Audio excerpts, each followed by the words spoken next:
우리 사도신경으로 신앙 고백하시겠습니다. 나는 전능하신 아버지 하나님 천지의 창조주를 믿습니다. 나는 그의 유일하신 아들 우리 주 예수 그리스도를 믿습니다. 그는 성령으로 잉태되어 동정녀 마리아에게서 나시고 본디오 빌라도에게 고난을 받아 십자가에 못 박혀 죽으시고 장사된 지 사흘 만에 죽은 자 가운데서 다시 살아나셨으며 하늘에 오르시어 전능하신 아버지 하나님 우편에 앉아 계시다가 거기로부터 살아있는 자와 죽은 자를 심판하러 오십니다. 나는 성령을 믿으며 거룩한 공교회와 성도의 교제와 죄를 용서받는 것과 몸의 부활과 영생을 믿습니다. 아멘. 우리 찬송가 348장 부르신 후에 우리 임용채 장로님께서 기도해 주시겠습니다. 찬송가 348장입니다. 마귀들과 싸울지라 죄악 벗은 형제여 담대하게 싸울지라 저기 악한 적병과 심판날과 멸망의 날 내가 섰는 눈앞에 곧 다가오리라. 영광 영광 할렐루야 영광 영광 할렐루야 영광 영광 할렐루야 곧 승리하리라. 마귀들과 싸울지라 죄악 벗은 형제여 고함치는 무리들은 흉한 마귀 아닌가. 무섭고도 더러운 죄 모두 떨쳐버리고 주 예수 붙들라. 영광 영광 할렐루야 영광 영광 할렐루야 영광 영광 할렐루야 곧 승리하리라. 마귀들과 싸울지라 죄악 벗은 형제여 구주 예수 그리스도 크신 팔을 벌리고 너를 도와주시려고 서서 기다리시니 너 어서 나오라.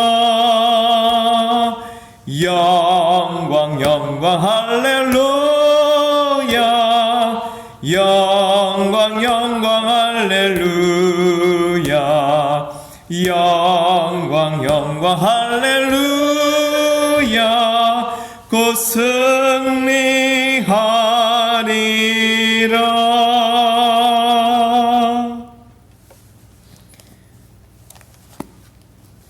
저희를 구원하시기 위해 언제나 저희 곁에 계셔주시는 주님,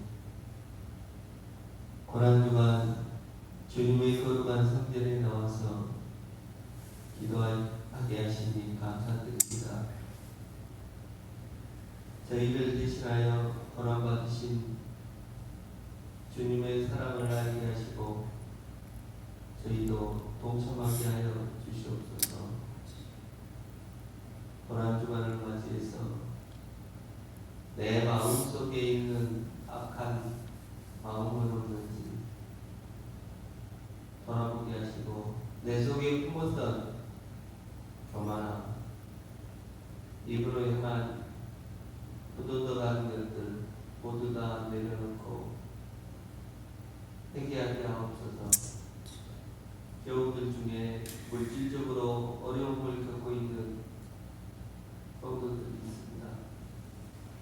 기억하여 주시고 좌절하지 않도록 도와주시옵소서. 질병으로 고통받고 계시는 강연현 장로님,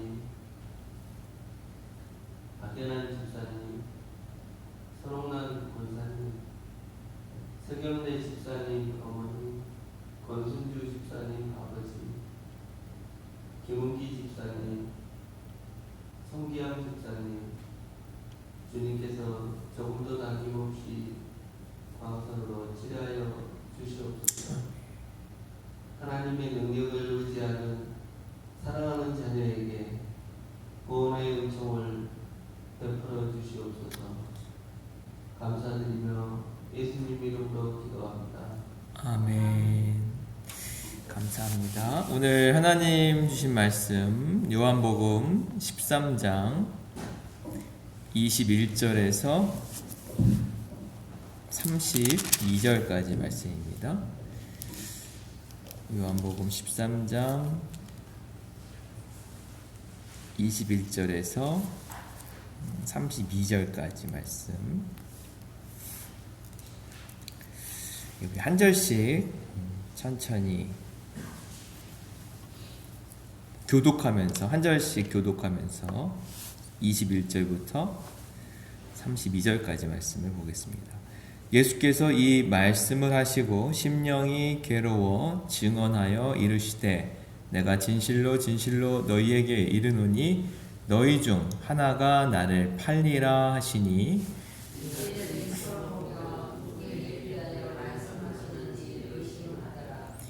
예수의 제자 중 하나 곧 그가 사랑하시는 자가 예수의 품에 의지하여 누웠는지라.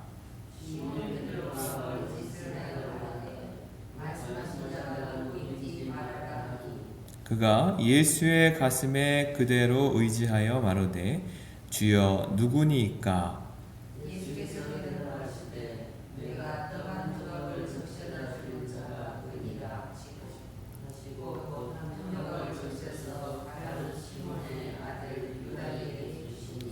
조각을 받은 후 곧 사탄이 그 속에 들어간지라. 이에 예수께서 유다에게 이르시되 내가 하는 일을 속히 하라 하시니 이 말씀을 무슨 뜻으로 하셨는지 그 앉은 자 중에 아는 자가 없고 어떤 이들은 유다가 돈괴를 맡았으므로 명절에 우리가 쓸 물건을 사라 하시는지 혹은 가난한 자들에게 무엇을 주라 하시는 줄로 생각하더라.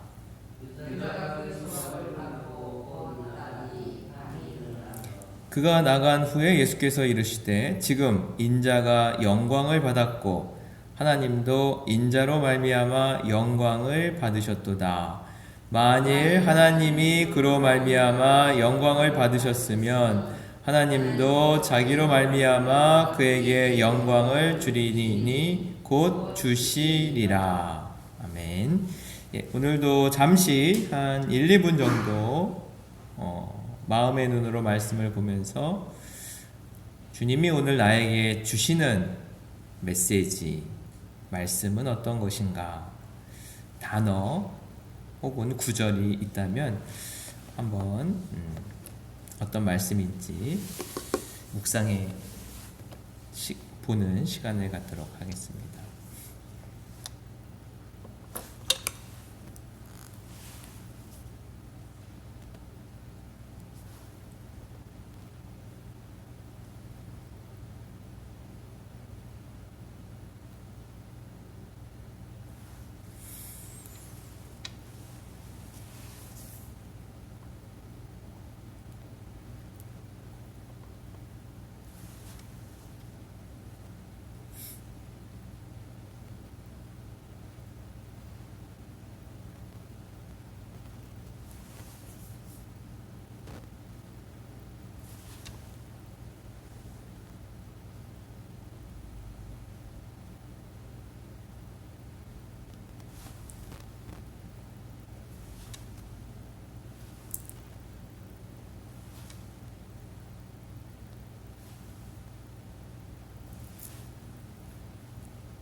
네, 오늘 말씀 21절에 보면 예수님의 심리 상태가 좀 드러나는 구절이 있어요. 심령이 괴로워서 한 말씀을 하십니다. 이제 십자가를 어떻게 보면은 앞에 두시고 어제 말씀에 십자가가 예수님에게는 영광의 자리, 영광의 길, 주님이 어떻게 보면 하나님이 계획하시고 준비한 그 십자가의 길에 순종하는 예수님의 삶을 통해서 영광을 받으신다, 그런 말씀을 하셨는데, 그것이 영광의 자리이지만, 영광의 자리이지만 그 고난과 아픔을 감내해야 하는 예수님은 인간적으로 괴로울 수밖에 없는 거예요. 아시니까 그 길이 얼마나 고통스럽고 아픈 길인지 아시기 때문에 지금 어떻게 보면은 좀 마음이 주님이 안 좋으세요. 그 고난을 앞에 둔 예수님의 마음이 안 좋으십니다. 심령이 괴로워서 말씀하시는데, 그 십자가 일을 진행하기 위한 하나의 길로서 주님이 이렇게 말씀하세요. 너희 중 하나가 나를 팔리라. 팔아야 십자가의 길, 아버지께 영광되는 길을 가기 위해서는 이 과정이 필요한 거예요. 배반자가 있을 것이다. 청천벽력 같은 말씀을 제자들에게 그냥 노골적으로 하시죠. 너희 중에 하나가, 12명인 너희들, 나의 사랑하는 제자 중에 하나가 나를 팔리라. 여러분들도 인생을, 이제 짧은 인생이 아니잖아요. 그렇죠? 60년, 70년, 저도 50년 이렇게 살면서 제일 힘들었을 때가 언제죠? 사람 관계 속에서 나를 배신했을 때. 어떤 사람들은 그렇게 표현한, 내 등에 칼을 꽂았을 때. 특별히 믿었던 사람에게 배신을 당하면 그 상처가 참 어마어마하죠. 감당할 수도 없고, 어떻게 보면 평생 용서할 수 없는 그런 깨어진 관계로 나아가게 되는데, 오늘 우리를 힘들게 했고 나의 삶에 있어서 그 낙인 찍힌 배신자, 그 사람을 오늘은 좀 이렇게 좀 용서하고 좀 내려놓는 그런 은혜의 시간이 되었으면 좋겠습니다. 내가 다른 건 다 용서하는데 이 인간만큼은 내가 도저히 용서할 수 없어. 그런 사람도 오늘 좀 주님 앞에 내려놓아지는, 또 용서가 되어지는 은혜의 시간이 되기를 소망합니다. 난리가 난 거예요. 제자들은 난리가 난 거예요. 도대체 누가? 그래서 제자들이 서로 막 눈짓을 주고받죠. 막 누구지? 그래서 이제 서로 의심하기 시작하는 거예요. 도대체 누구일까? 전에는 잘 몰랐는데 오늘 다시 말씀을 보니까 여기서 사랑하는 자의 어떤 포지션, 그것이 잘 성경에서 드러나 있어요. 제자 중에 하나, 사랑하시는 자, 이게 뭐 사도 요한일 것이라 추측을 하는데 정확하게 누구인지 얘기는 하진 않고 있어요. 사랑하는 자가 예수의 품에 의지하여 누웠는지라. 굉장히 지금 주님과 밀착된 관계를 보여주고 있어요. 제일 가까이에서 그냥 품에 그냥 안겨 있는 거예요. 우리로서 좀 상상이 안 가죠. 저와 여러분이 아무리 친하다고 하더라도 제 품에 의지하진 않잖아요. 그렇죠? 제 품에 의지할 수 있는 사람은 한 사람밖에 없는데 누가 주님의 품에 이렇게 의지하겠어요? 근데 아주 노골적으로 성경은 예수의 품에 의지하였다. 그랬더니 시몬 베드로가 눈짓을 하면서 네가 물어봐라 이렇게 얘기를 해요. 굉장히 재밌는 장면이에요. 눈짓으로 이렇게 머리짓을 하면서 사랑하는 자에게 네가 한번 물어, 그 누군지 한번 물어봐. 그랬더니 25절에도 동일한 자세로 예수의 가슴에 그냥 푹 안겨 있는 거예요. 제자들은 이렇게 좀 주변에 둘러 있는데 이 사랑하는 제자들만 예수님의 품에 이렇게 독특하게 안겨 있는 모습을 성경은 기록하고 있습니다. 그래서 그 사람이 이렇게 안겨 있다가 눈을 들어서 주님 누구예요? 그 배신자가 도대체 누구예요? 라고 제자들의 그 눈짓을 받아서 암묵적으로 네가 물어봐라. 네가 친하니까 주님께 물어봐라. 그런 장면이 지금 연출되어서 물어보고 있습니다. 저는 오늘 이 장면을 보면서 예수의 품에 의지하여 이 단어가 저에게 이렇게 다가왔어요. 제자들도 12명의 제자들이 있었지만 예수님과의 거리가 달랐던 것을 보게 돼요. 심리적인 거리일 수도 있죠. 얼마나 주님과 가까웠는가. 시몬 베드로보다, 수제자였던 시몬 베드로보다도 이 예수의 품에 의지하는 자는 거의 주님과 그냥 딱 밀착되어 있는 제자와 예수님과의 관계. 어떻게 보면 좀 시기 질투도 받았을 것 같은데, 이와 같은 이 사랑하는 자는 예수님 품에 의지하는, 예수님과 밀착하는데 조금 더 거리낌이 없는 그러한 모습을 보여주고 있습니다. 그런데 후반부에 오늘 말씀 뒷부분에 가면 이 주님과의 밀착이 왜 중요한지를 이렇게 깨닫게 됩니다. 주님과의 이렇게 착 달라붙어가지고 그 사이에 뭐가 껴들 틈이 없이 주님과 딱 밀착되어 있는 이 제자의, 사랑하는, 주님이 사랑하시는 제자의 그 모습을 좀 한번 상상해 보시면 좋을 것 같아요.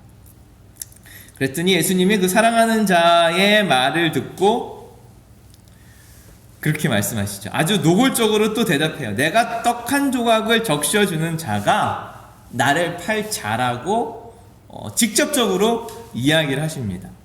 그리고 적셔가지고 노골적으로 누구에게 줘요? 가룟 유다에게 줘요. 저놈이 나를 팔 놈이다 라고 누구나 다 알 수 있는 사인을 주십니다. 그리고 더 놀라운 사실은 27절에 보면 조각을 받은 후 곧 사탄이 그 속에 들어갔다. 그렇게 표현을 하고 있어요. 이에 예수께서 유다에게 이르시되 내가 하는 일을 속히 하라. 우리가 이 말씀을 잘못 해석하면 오해할 수 있어요. 오해할 수 있어요. 주님이 사탄을 넣어주셨네. 그 일을, 십자가의 일을 진행시키기 위해서 유다에게 사탄을 넣어주셨네. 유다가 무슨 잘못이야? 유다가 무슨 잘못이야? 주님이 넣어놓고서는 배관자라고 하시나? 이렇게 오해할 수 있거든요. 저도 처음에 읽을 때는 이게 다분히 오해할 소지가 있어요. 사탄이 그 속에 들어간다. 떡을 주시니까 들어간다. 그래서 원인 제공자가 누구냐? 예수님이 아니냐? 이렇게 오해할 수 있어요. 그런데 가룟 유다의 제자로서의 삶을 들여다보면 주님이 넣어주신 것이 아니라 사탄에 넘어갈 상황, 환경이 이미 조성되어 있는 제자인 것을 보게 됩니다. 12 제자 중에 예수님과의 거리감이, 제가 느끼기에는 심리적인 거리감이 가장 멀었어요. 가룟 유다가. 사랑하는 제자와 예수님은 밀착되어 있어가지고 그 가운데 무언가 끼어들 틈이 없었는데, 가룟 유다는 뭐가 그 안에 끼어들어 있었죠? 예수님과 가룟 유다 사이에 뭐가 끼어들어 있었죠? 가룟 유다는 제자이지만 예수님을 바라본 것이 아니라 다 항상 뭘로 계산하고 뭘로 바라봤죠? 사람들을, 사역들을.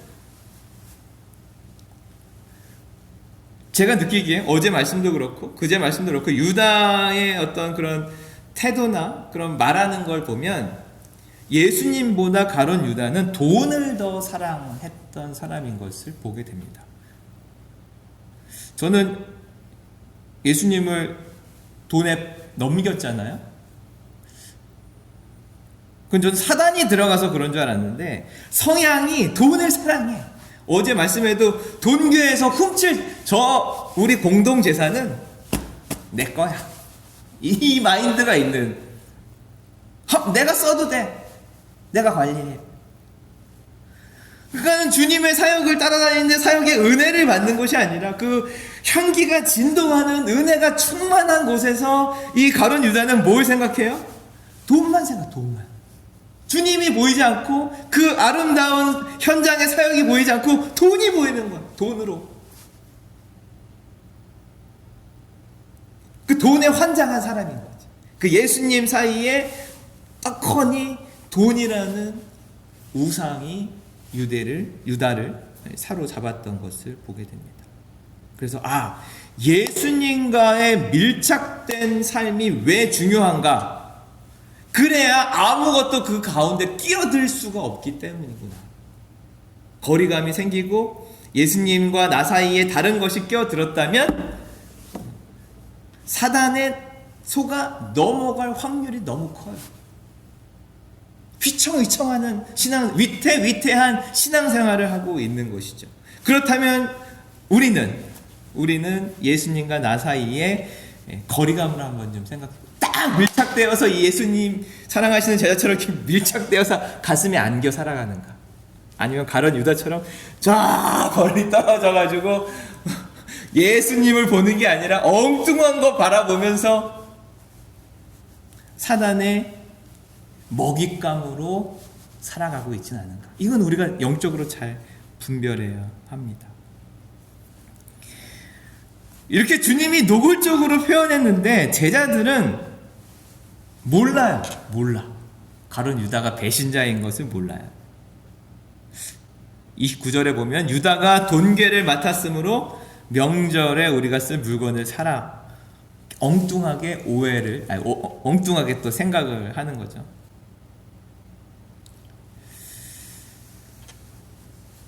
그리고 30절에 이제 유다가 그 조각을 받고 사단의 먹잇감이 되어서 나가게 됩니다. 오늘의 하이라이트예요. 31절. 이제 예수를 팔러 간 거예요. 유다가. 이제 십자가의 길이 진행이 될 거예요. 그때 주님이 이렇게 말씀하세요. 지금 나를 배신할 저 유다가 나가서 나를 팔러 가는 그 지금이 뭘 받아요? 영광을 받아요. 하나님도 인자로 말미암아 영광을 받으셨다. 동일하게 어제와 마찬가지로 십자가의 길이 나를 배신하는 그 현장이 영광의 현장이라고 이야기를 하고 있어요. 이 세상의 가치관하고는 다른 거죠. 계속 영광이 우리가 생각하는 영광하고는 다른 영광을 주님이 말씀하세요. 때로 우리를 배신했던 사람들로 인해서 그 사건으로 인해서 주님이 나를 통해 영광 받으시는 것은 아닌가? 저는 좀 오늘 그런 황당한 생각을 좀 해봤습니다. 배신의 자리, 우리의 고통스러운 자리. 제가 지난주 십자가가 뭐냐? 나를 배신한 저 인간이 내 십자가야. 나를 힘들게 하는 저 인간이 십자가가 아니라 그런 배신자까지도 품고 사랑할 수 있는 것이 십자가다. 그를 용서하는 것이 십자가다. 그런 말씀을 드렸는데 오늘도 동일한 말씀으로 본다면 그 배신자로 말미암아 가룟 유다로 말미암아 주님이 지금 영광의 때를 맞이하고 있다는 것입니다. 어제 예수님에게 십자가가 영광이다. 그리고 동일하게 우리는 예수님과 함께 옛사람 옛자가 십자가에서 죽고 내 안에 예수님이 사는 것이 영광이다. 동일하게 십자가가 주님에게도 영광이고 나에게도 영광이다. 그리고 내 안에 계신 주님을 바라보는 것, 주님을 생각하는 것이 영광을 드러내는 순간이다. 그런 말씀을 어제 드렸습니다. 우리가 뭐가 최고의 자리에서 하나님께 영광 돌립니다가 아니라 내가 죽고 내 안에 주님이 사는 것이 영광이고 어떠한 상황에서도 주님을 바라보는 것이 영광이다, 그런 말씀을 드렸어요. 그 영광은 누구나 드릴 수 있는 거죠. 한 번 더 주님을 바라보면 그 순간이 영광의 순간인 거예요. 대단한 순간이 영광이 아니라 주님에게 있어서는. 제가 이제 어제 어떤 일이 있었냐면, 노예 일을 하다 보면 목사님들하고 좀 갈등이 생길 수가 있어요. 의견이 좀 다르고. 그래서 제가 어떤 목사님으로부터 좀 마음 상하는 일이, 몹시 마음 상하는 일이 생겼어요. 몹시. 굉장히 가까이 지내셨던 목사님인데, 어떤 일을 처리하는 과정 중에 제가 너무나 몹시 마음이 상했어요. 그래서 뭔가를 이렇게 진행하고 처리해야 되는데 마음이 상하니까 하기가 싫어. 그리고 자꾸 그 사람이 보이고 서운하고 화가 나는 상황이 발생하니까 신기하게 누가 안 보여요? 주님이 안 보여요. 주님이. 계속 그 사람만 보면서 원망하고 불평하고 서운하고 화가 계속 나는 거야. 야, 내가 죽고 내 옛자가 죽고 내 안에 주님이 사는 것, 그리고 어떠한 상황에서도 주님을 바라보는 것이 말로는 쉬운데 실제로 행하는 게 쉽지 않구나. 제가 그 상황을 어제 주님을 묵상한 게 아니라 계속 그 상황을 묵상하면서 너무 힘든 거예요. 그러면서 제가 깨달은 게 뭐냐면, 내 감정, 나쁜 감정, 누구에 대한 어떤 상황에 대한 나쁜 감정을 계속 바라보는 것 자체가 하나님께 영광을 가리는 길인 것을 알게 됐어요. 내가 막 도둑질을 하고 나쁜 짓을 해야 하나님 영광을 가리는 것이 아니라, 내 감정에 휩싸여서 주님을 바라보지 못하고 그것만 바라보고 막 분을 내고 화를 내고 막 열받아 하는 내 나쁜 감정에 휩싸여 지내는 것이 하나님께 영광을 가리는 길이고, 그러한 상황 중에도 내가 죽고 내 안에 계신 주님을 바라보는 것, 주님을 생각하는 것, 그로 인하여 용서하고 화해할 수 있는 마음이 주님께 영광을 돌리는 길이구나. 그게 깨달아지더라. 선택만 남았어. 선택만. 나쁜 감정에 휩싸여서 주님의 영광을 가리울 것이냐? 아니면 그 상황에도 불구하고 주님을 바라보며 화해하고 용서하고 사랑할 것이냐? 선택이 남았어. 머리로는 아는데 선택하기가 힘들어. 그러니까 영광을 돌린다는 게 간단한 문제가 아니고 쉬운 문제가 아닙니다. 그래서 주님께 기도를 드렸어요. 내 마음의 상태, 나쁜 마음의 상태. 그럼에도 불구하고 주님의 영광을 드리는 그 길을 갈 수 있도록 주님 도와주시옵소서. 그것도 내 힘으로 되지 않더라. 주님이 도우셔야 주님을 바라볼 수 있고 사랑할 수 있고 용서할 수 있구나. 오늘 말씀을 생각하면서 서두에 말씀드린 것처럼, 혹시 여러분 안에 내가 이 인간은 도대체 용서할 수 없어, 그 인간을 통해서 오늘 주님이 저와 여러분에게 영광을 받아주시는 줄로 믿습니다. 왜? 영광 돌릴 기회가 우리에게 주어진 거예요. 평소에 주님 바라보는 거는 어렵지 않아요. 주님 사랑하는 거 어렵지 않아요. 그런데 위기가 닥칠 때, 우리 배신자가 나타나서 우리의 마음을 힘들게 할 때, 우리를 속상하게 하는 사람들이 나타났을 때 진짜 빛나는 영광의 순간을 맛보게 될 줄로 믿습니다. 그 순간을 주님은 우리에게 종종 제공해 주세요. 네가 나를 영광 돌리는지 영광을 가리는지, 주님이 종종 우리에게 이런 사람들을 보내어 주셔서 영광의 기회를 보내주시는 줄로 믿습니다. 잠깐 기도하겠습니다.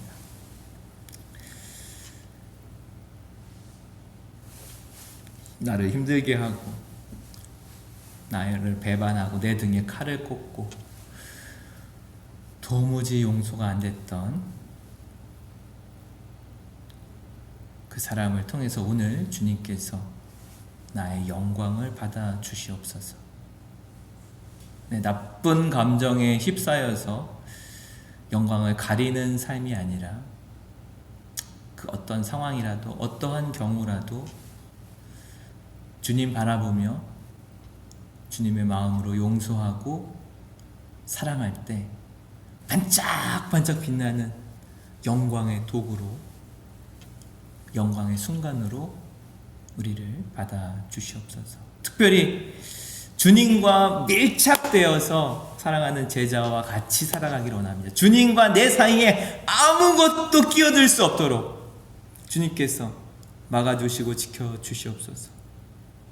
주님, 저희들에게 오늘 영적인 분별력을 더하여 주셔서 나와 주님 사이에 뭔가 가운데 끼어들어서 주님을 보지 못하게, 주님을 바라보지 못하게 막는 것이 있다면 주님의 능력으로, 주님의 사랑으로 제거하여 주시옵소서. 주님보다 내가 더 사랑하는 것, 주구장창 주님보다 그것만 생각하면서 살아가는 것을 온전히 주님께 내려놓게 하여 주셔서 오늘도 한 번 더 주님을 생각하게 하여 주시고 조금 더 주님과 가까워지는 복된 하루가 될 수 있도록 우리의 배신자를 주님의 이름으로 용서하는 놀라운 하루가 될 수 있도록 축복하여 주시옵소서. 돌아가는 발걸음 주님께서 피곤치 않게 하여 주시옵소서.